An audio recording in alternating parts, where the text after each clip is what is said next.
man up here reminded me, I went through the directory a little bit earlier today. I went through and counted. You know how many Byers are here? There's 23 Byers from my count in the directory alone. That's a lot. I'm probably wrong, so if it's more than that, just let me know. If you're related to me, why don't you just come up and tell me afterwards? It won't surprise me at this point. But it's good to be here tonight. Please turn a Bible over to Matthew chapter 7. We'll start there here in just a moment. Matthew chapter 7. We're going to be talking about the wise and foolish builders. All of our topics tonight are going to run parallel with what the kids are talking about in their classes, and I'm excited about this text in particular. We're going to use it as a launching off point to talk about the Sermon on the Mount as a whole. In Matthew chapter 7, beginning in verse 24, Jesus says, "Therefore, everyone who hears these words of mine and acts on them will be like a wise man who built his house on the rock. The rain fell and the rivers rose, the winds blew and pounded that house. Yet it didn't collapse, because its foundation was on the rock. But everyone who hears these words of mine and doesn't act on them will be like a foolish man who built his house on the sand. The rain fell, the rivers rose, and the winds blew and pounded that house, and it collapsed. And it collapsed with a great crash." What we just read is actually a conclusion. And the conclusion is actually given to us in quite a shocking way. Did you notice the final words of Jesus in this sermon? He said, "And great was its crash." Great was this house's fall. Jesus ends his sermon with a very dramatic conclusion. You think about two houses, one being there after a storm, the other not. Picture these houses, maybe seemingly identical on the outside, but after the storm rolls through, we are able to see just how different they really are. Why does Jesus end this way? Because, when we think about our sermons and how we present to a large group of people, maybe even people who are thinking about Christianity for the first time, how do we want to end our sermon? Maybe we want to be more hopeful. Maybe we don't want there to be any sadness, or we want there to be some kind of reminder of what poor choices can do. But Jesus here, he ends in a way that I would submit to you was anticipated. Jesus was leading us to something like this. Like, for instance, you might remember that this section began in chapter 7 and verse 13, whenever Jesus said, "Enter through the narrow gate, for the gate is wide and the road broad that leads to destruction, and there are many who go through it. How narrow is the gate and difficult the road that leads to life, if you find it." You see, Jesus, he started this section off with there's two choices. You can either take this broad way, or you can take this narrow way. Those are your two choices. Jesus continued a little bit more. In chapter 7 and verse 15, he said, "You be on your guard against false prophets who come to you in sheep's clothing, but inwardly are ravaging wolves." But look at what he said in verse 16. "You'll recognize them by their fruit. Are grapes gathered from thorn bushes or figs from thistles? In the same way, every good tree produces good fruit, but a bad tree produces bad fruit." We shouldn't be surprised. There's one of two things that you can be. You can either be a good tree that produces good fruit, or you can be a bad tree that produces bad fruit. Jesus does this couplet one more time in verses 21 through 23 when he talks about those who cry out and say, "Lord, Lord." He says, "Not everyone who says to me, 'Lord, Lord,' will enter the kingdom of heaven, but only the one who does the will of my Father in heaven." And so Jesus has broken it down into three different categories so far. There's those who can take the narrow or the broad. There's those who can be a good tree or a bad tree. And there's those who can either do the will of the Father or not. And then there's our conclusion. There's those who can choose to be wise or foolish. Jesus' ending was anticipated. But in this section that we read, verses 24 through 27, there's further qualifiers that Jesus gives for the wise and the foolish. Well, what makes one wise? What makes someone foolish? Because we can agree, I don't want to be counted a fool. Is there really a worse insult than "you're a fool"? Yeah, we might say stupid. I can say that with confidence because the kids aren't in here. We might say stupid. We might say idiot. When someone says, "You're a fool," it cuts deep. We don't want to be a fool. Jesus certainly doesn't want us to be a fool. I'm reminded of what it said in Proverbs 1 and verse 7. The fear of the Lord is the beginning of knowledge, but fools despise wisdom and instruction. You know, similar to Solomon in Proverbs, what Jesus is saying makes the difference between the wise and the foolish is only the matter of two words, and those two words are does not. Because both the wise and the fool will hear the words of Jesus. But the difference, of course, is the wise man will act on them, the fool does not. In other words, a wise man hears knowledge and he thinks, not only how can I apply this, but he says, I will apply this. The fool, on the other hand, when he hears, maybe he thinks through how he might apply it, but when he's given the opportunity to do so, he decides not to. He chooses not to. And so this conclusion is understandable. When you take into consideration all that Jesus has said up until this point, we understand why he's leading us this way. Because the Sermon on the Mount, and what I mean when I say that is Matthew 5, 6, and 7, the Sermon on the Mount is not a passive lesson, but it's a lesson that's calling us to action. Many sermons today miss that critical part of preaching. Sometimes preachers are really good at expositing a text and highlighting its cultural and contextual and historical background, but where we miss the mark is by asking simply, what can I go do now with this information? How do I apply what I just learned? Jesus, when you listen to him, you recognize he's not one of those people. You walk away and you say, I know exactly what he wants me to do. The Sermon on the Mount is no different. And so the question that we're asking is simple. What's he calling me to do? What has he said so far? What can I do to be like this rock? What do I need to act on? I'm going to suggest to you that there are really 10 things that Jesus said in this sermon where it was a call to action. The first one that we're going to look at is in chapter 5. We're going to land ourselves here in a series of characteristics that Jesus gives that help us understand what it means to be a citizen of a kingdom he's inviting us to be a member of. And I want you to look at the way Jesus said this. This is in Matthew chapter 5 and verse 7. Jesus says, "Blessed are the merciful, for they will be shown mercy. Blessed are the merciful, for they will be shown mercy." While yes, I believe all the Beatitudes are calling us to action, this one really stood out to me. I'm a blessed man whenever I show mercy. You know, is my character someone that is willing to err on the side of mercy rather than harsh and cruel judgment? I don't walk around looking at everyone as if they're the nail and I'm the hammer. I just give everyone the benefit of the doubt. I say to them, you know what? There might be some mercy here that I need to extend you or offer you. Because this is very countercultural to the world that we live in the culture that we literally call cancel culture. Looking at everyone, everywhere, even our own brethren, as people to catch. And man, when I do catch them, they're really in for it. Jesus says that's not the case in my kingdom. You want something to act on? Be an actively merciful person to other people. When we consider our own lives how much mercy we have been shown, I want to ask you a very simple question. What would your life look like if no one ever in your life ever offered you mercy and forgiveness? Where would you be? We start with those kids that are all the way back there in that class, right? Where would they be if every single day I didn't choose to extend some mercy? Where would I have been as a child? If every time I wronged my mom or dad, they didn't choose to show me mercy. And it goes a little bit further in our lives. Can you imagine, some of you are well into your jobs and into your careers at this point. What if it was that your very first employer, what if they just fired you on the spot the first time you made a mistake? Would you be where you're at now if they didn't extend you mercy?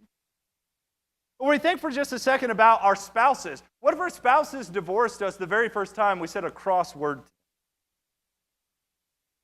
And where would we be with our own brethren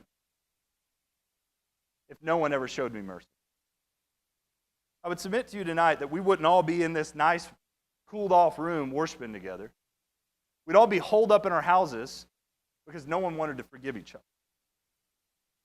This gets to why Peter asked Jesus in Matthew the 18th chapter, "Lord, how many times am I supposed to forgive my brother? Up to 7 times?" And If you really think about it, that's a lot. Jesus said up to 70 times 7. If we want to act on the words of Jesus, we begin by being a merciful person.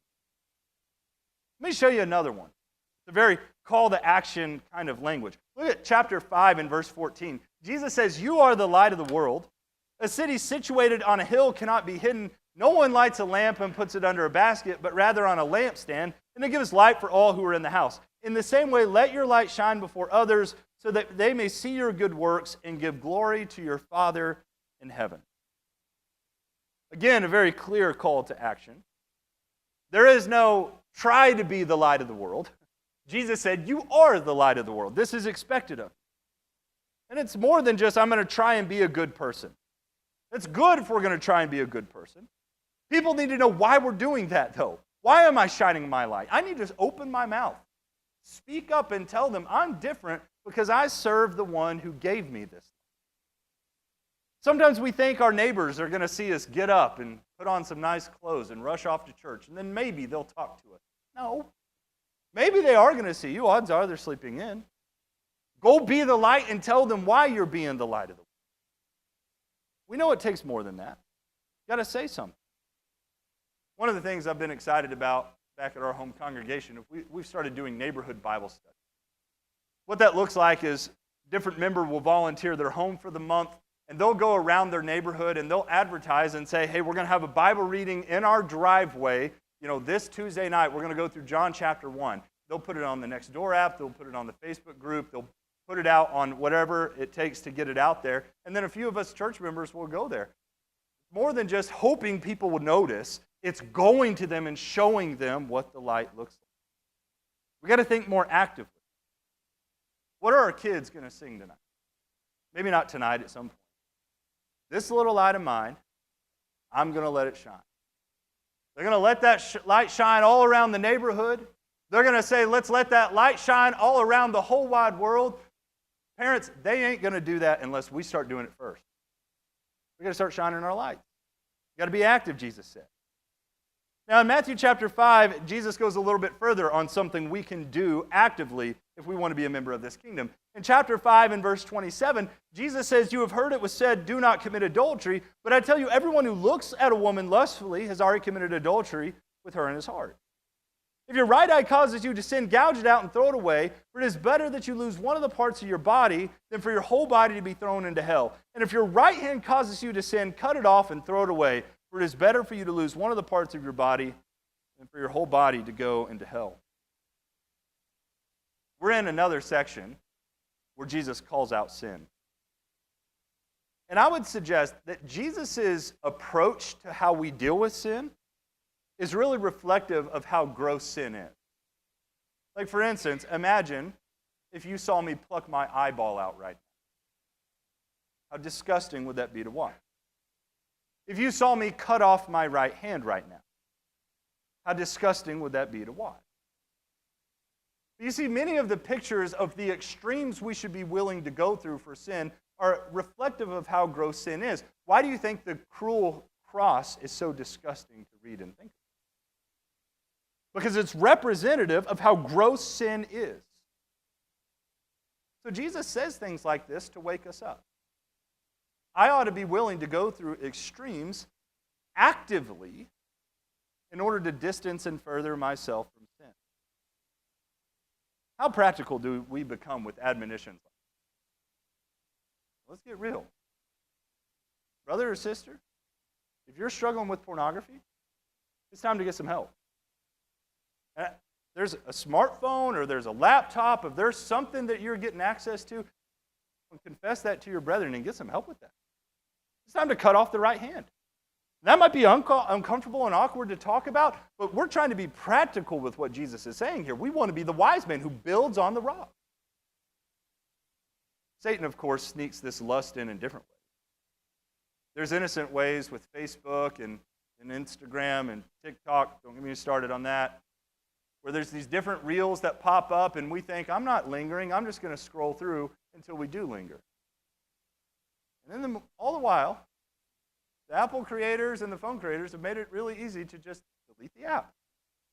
Maybe password protect your ability to download apps for someone else to be able to help you to do something like that. How literal are we getting with these kinds of things? Because in Christ-like fashion, what does Jesus say is on the line if we don't get real about sin? He says hell is on the line. Did we notice that? Hell is on the line. And in verse 27, we'll read it again. In verse 30.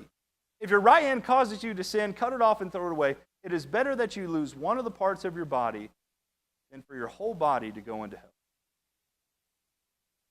It was only 27 verses into the teaching that Jesus makes it clear that our eternity hangs in the balance based off of our choice to act or not act.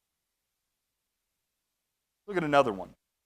In chapter 5 and verse 38, Jesus said, you've heard it was said, an eye for an eye and a tooth for a tooth.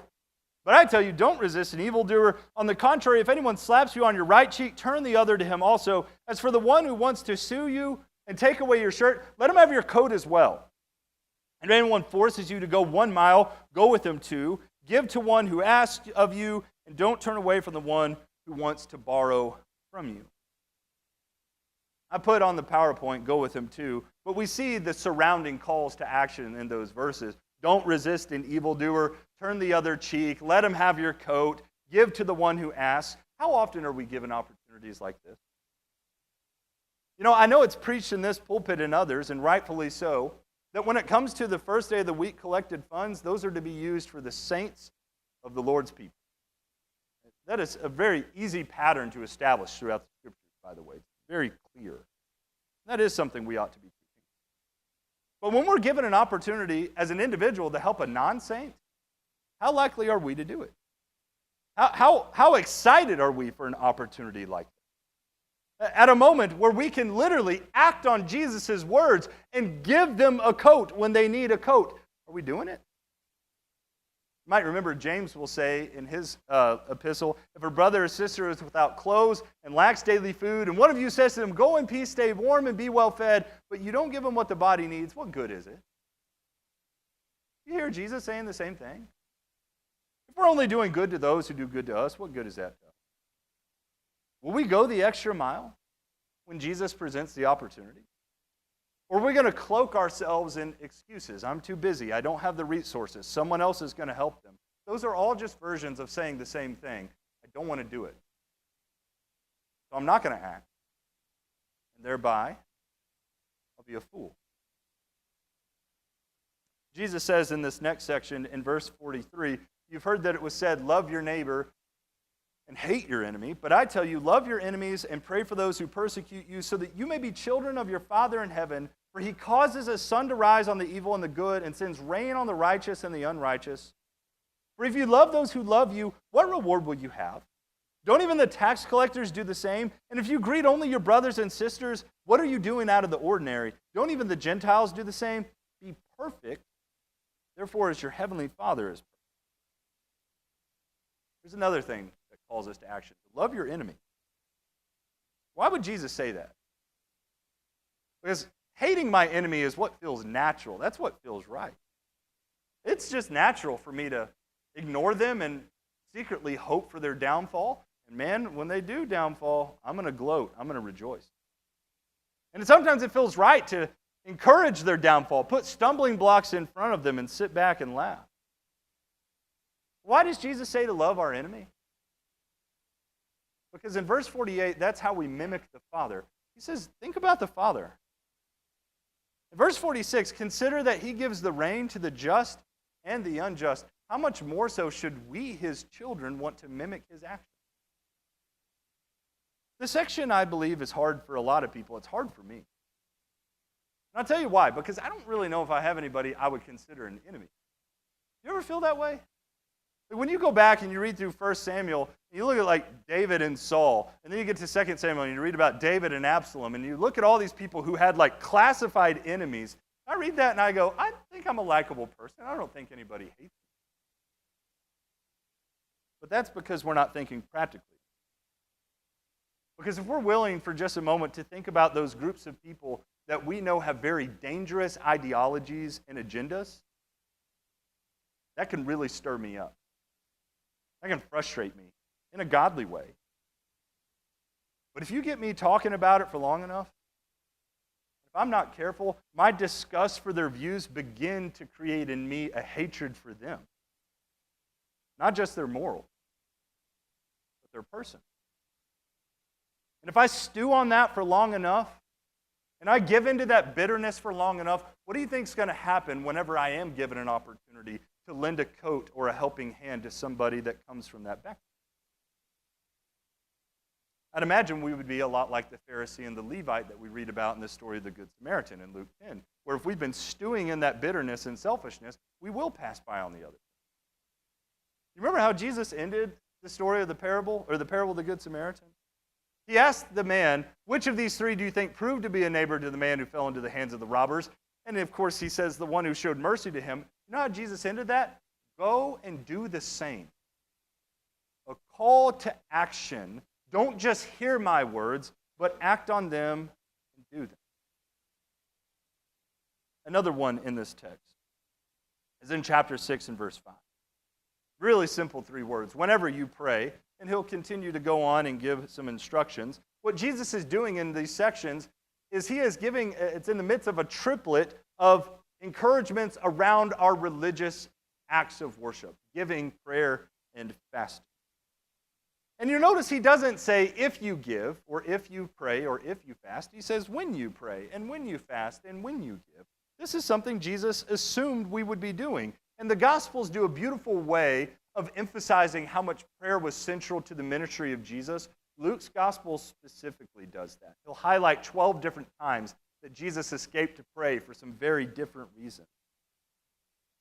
But if we're looking how to busy ourselves in the Lord's kingdom, may I suggest that this is a good starting spot. If you want something to act on, and you don't know who to go evangelize to, or you don't know which classroom to try and pop in and teach, let me encourage you to start by being a prayer warrior among the brethren here, or among your local congregation. That's a great starting spot. Be one of the ones that everyone can count on that you are praying for them. Take your directory to church. Make some notes. Go up and ask people, how can I be praying for you? Really commit yourself to doing this. In chapter 6 and verse 19, Jesus will say there, don't store up for yourselves treasures on earth where moth and rust destroy and where thieves break in and steal, but store up for yourselves treasures in heaven where neither moth nor rust destroys and where thieves don't break in and steal, for where your treasure is, there your heart will be also. We come to another difficult call to action. We are steeped in a culture that loves to store things up. And if it's not just money, it's just other, I'll just say junk. It's junk we love to store up. We struggle with this, I think, for a couple of reasons, in America specifically. I think it's because of 2 reasons. One is our excess and our access. You just think about the excess for just a moment. I'm not going to let everyone take a guess, but I would imagine some of you could probably ballpark it. Go ahead and try to think of a number of how much money Americans spend a year in storage facilities. Self-storage. Try to kind of get that in your head. What number would you have in your head? The answer is $38 billion is spent in the USA every year on self-storage. And of course, all that stuff distracts us. It is literally the definition of storing up treasures here on earth. Because the more stuff we have, the more space we need to maintain what we have. And if it's not just our excess, it's our access. We have anything we want at any time of day at our fingertips. You ever had an Amazon package come like 2 hours after you order it? It's a weird feeling. That's a pretty new thing in world history, to just be able to think of something and within hours it show up at my doorstep. That creates within us, I think, an unhealthy heart if we're not careful. That I'm somebody because I have access. And we begin to think that those are the things we need, instead of realizing that those things will be destroyed. You see, what Jesus says can help us is if we change our mindset. He says, just think differently about your stuff for a second. Rust and moth will destroy it. So why would you put any stock in it? Everything we have can be gone in a moment, so don't grow too attached. Like my dad not letting us name the stray dog that came in. Once you name it, it's going to stick around. He wants it to go on. And we name our stuff. Maybe not literally give it a name, but we give it a name in our heart. Because this is where I find my value. Jesus says, don't do this. You want to get practical tonight? Think about this one. In chapter 6 and verse 33, Jesus says, but seek first the kingdom of God and his righteousness, and all these things will be provided for you. In this section, Jesus has explored the driving force behind many people. And that is worry and anxiety. We'll talk more about that here in a second. But for now, do you see the action in these words? Are people able to see God's kingdom in me? Are they able to see the priorities in my life? That this is the kingdom I serve, and striving to be righteous like God is everything I want? Or do they see someone else who is trying to make a kingdom here? Because if we see ourselves as first and foremost being a member of the American kingdom, people are going to be able to see it. When they see us give our honor to our king and our country and doing what makes us righteous in the eyes of this king.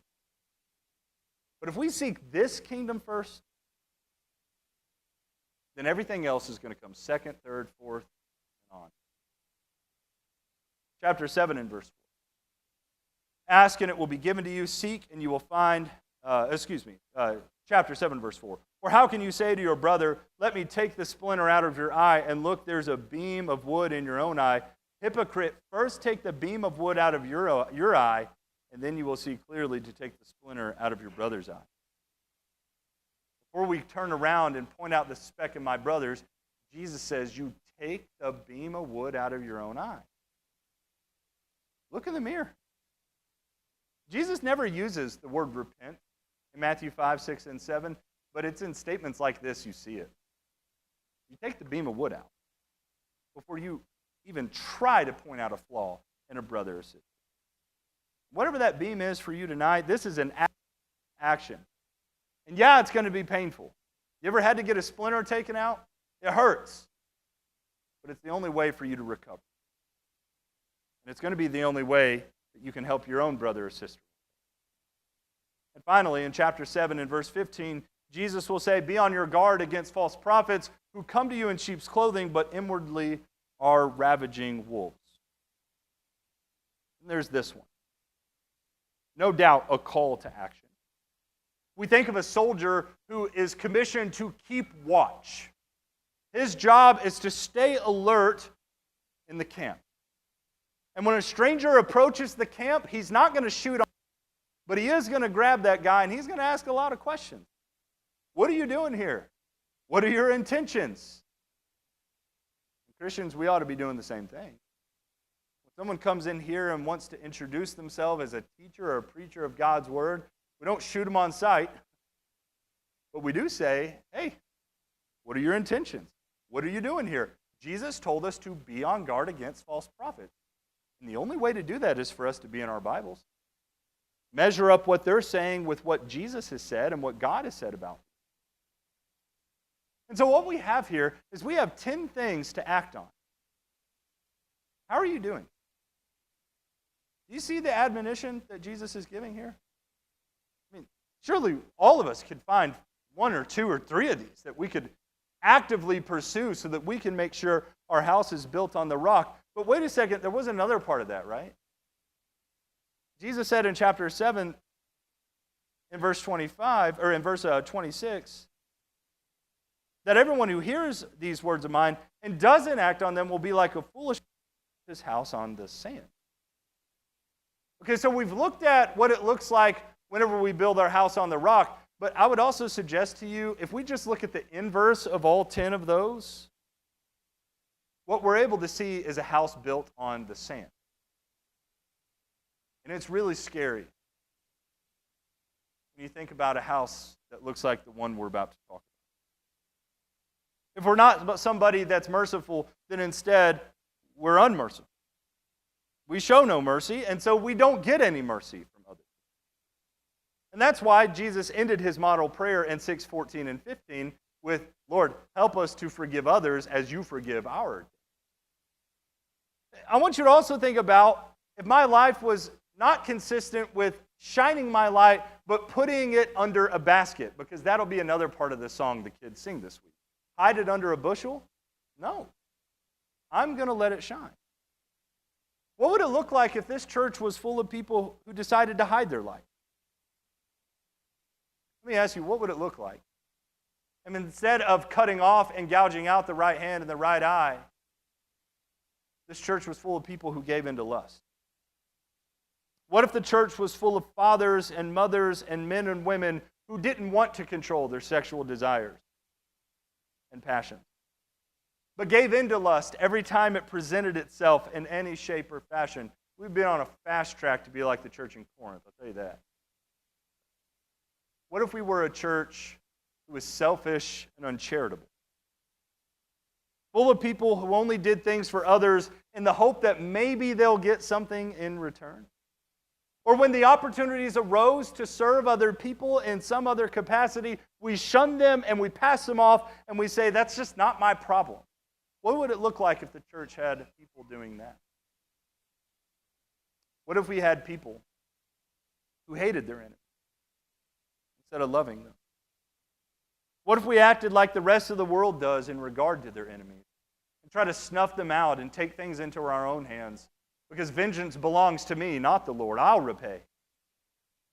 What would the Lord's church look like? What if we didn't pray? Jesus says when you pray in chapter 6, but what if we just didn't? What if in the public assembly we didn't give real, true prayer, but it was half-hearted? And what if the church was just full of people who, when they went home, they didn't speak a word to God on behalf of each other? What would it look like then? What would this kingdom consist of? What if we were a group of people who stored up treasures on earth and made it our mission to make life about what we see here and what I can accumulate? Because after all, the one with the most toys wins. What if I sought second the kingdom of God and His righteousness? And everything else, the kingdom especially, is put on the back burner. I'm not worried about it. I've got my own priorities. What if there was a time we needed to correct our brother or sister, and the only way we did it was hypocritically? And in the process of us trying to get that speck out of their eye, we knock them over with a big old beam sticking in our own head. Is anything going to get done? What if, instead of being on guard against false prophets, we let our guard down around? And we welcomed anyone who wanted to teach. And said, yeah, get on up there. Say what you want to say. It's fine. What would this church look like? What would your home look like? What would you look like? You would look like a fool because you built your house on the sand. And you wouldn't be ready. Because there's one thing we know that's coming that Jesus said, and that's a storm. You ever noticed in the text, Jesus said the same storm came to both the wise man and the foolish man. I mean, the words are exactly the same. Again, in verse 24, everyone who hears these words of mine and acts on them will be like a wise man who built his house on the rock. And the rain fell, and the rivers rose, and the winds blew and pounded that house, yet it didn't collapse because its foundation was on the rock. But everyone who hears these words of mine and doesn't act on them will be like a foolish man who built his house on the sand. And the rain fell, and the rivers rose, and the winds blew and pounded that house, and it collapsed. And it collapsed with a great crash. The storm is the same. Whether you're a fool or whether you're wise, it's coming. What is my foundation made of? To end this evening, I would suggest Jesus has said there's 3 different storms that are going to come to a Christian throughout this sermon. In Matthew chapter 5, whenever Jesus concluded his Beatitude section, he said in verse 10, "Blessed are those who are persecuted because of righteousness, for the kingdom of heaven is theirs.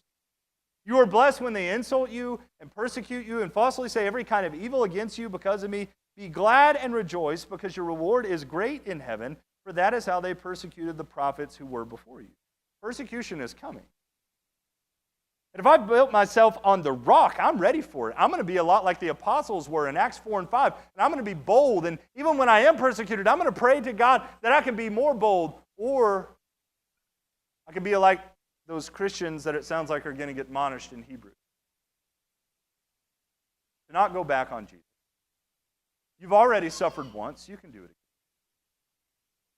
I would suggest to you another storm that Jesus says is coming is temptation in chapter 5 and 28. Not a matter of if it's coming. No, it is coming. It will be here. And if I have filled myself and built myself on the sand, I'm not going to stand when temptation comes. I'm going to fall right over and do exactly what Satan wants me to do. But if I'm built on the rock, then I have had what I need and been given what I need to stand firm in that day of temptation. Maybe the one that hits me between the eyes the most is Jesus says worry is going to come on. Remember in chapter 6 and verse 25, therefore I tell you, don't worry about this life, what you'll eat or what you will drink, or about your body or what you'll wear. Isn't life more than food and the body more than clothing? Worry is going to come our way. The things of this earth and what it takes to survive, I'm going to be tempted to worry about that. But if my house is built on the sand, then I will fall. I will collapse. But if I'm built on the rock, I'll be ready. What we're talking about tonight is about acting on the words of Jesus. Getting practical with our Christianity and going out there and showing Jesus that we've listened to what he said. But if we're not acting on the words of Jesus, then I'm going to end my sermon the same exact way Jesus did. And great was his craft. Thank you all.